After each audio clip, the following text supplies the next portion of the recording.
চব্বিশের গণঅভ্যুত্থানের বিজয় বার্ষিকী উপলক্ষে মতলব উত্তরে বিজয় মিছিল অনুষ্ঠিত। চাঁদপুর জেলা বিএনপির যুগ্ম সাধারণ সম্পাদক তানভীর হুদা বলেন, বাংলাদেশের ইতিহাসের এক গৌরবময় দিন ছিল 2024 সালের গণঅভ্যুত্থান। যেদিন ছাত্র জনতার গণঅভ্যুত্থানে স্বৈরাচারী হাসিনা সরকার পালাতে বাধ্য হয়। আজকের বিজয় মিছিলেই প্রমাণ হয়েছে হাজার হাজার মানুষ এখনো সেই বিজয়ের আনন্দে উজ্জীবিত। 2024 সালের গণঅভ্যুত্থানের মাধ্যমে ফ্যাসিস্ট সরকারের পতনের 1 বছর পূর্তি উপলক্ষে চাঁদপুরের মতলব উত্তর উপজেলায় বিজয় মিছিলে তানভীর হুদা উপরোক্ত কথাগুলো বলেন। তিনি আরো বলেন, স্বৈরাচারী আওয়ামী লীগ সরকার বিদায় নেওয়ার 1 বছর হলেও আমাদের আন্দোলন ও দায়িত্ব শেষ হয়নি। এখন সময় এসেছে একটি নিরপেক্ষ নির্বাচন আদায়ের।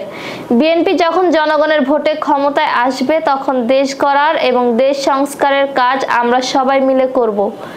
আমাদের নেতা তারেক রহমানের নেতৃত্বেই সেই নতুন বাংলাদেশ গড়ে উঠবে। উপজেলার ছেঙ্গারচর পৌর এলাকার ঠাকুরচর মোড় থেকে এই বিজয় মিছিল শুরু হয়। বিজয় মিছিলে মতলব উত্তর উপজেলা বিএনপি, ছেঙ্গারচর পৌর বিএনপি এবং বিভিন্ন ইউনিয়ন বিএনপি অঙ্গ ও সহযোগী সংগঠনের নেতাকর্মীরা অংশ নেন। মিছিলটি বিভিন্ন সড়ক প্রদক্ষিণ করে পুনরায় ছেঙ্গারচর মডেল সরকারি উচ্চ বিদ্যালয় মাঠে গিয়ে শেষ হয়।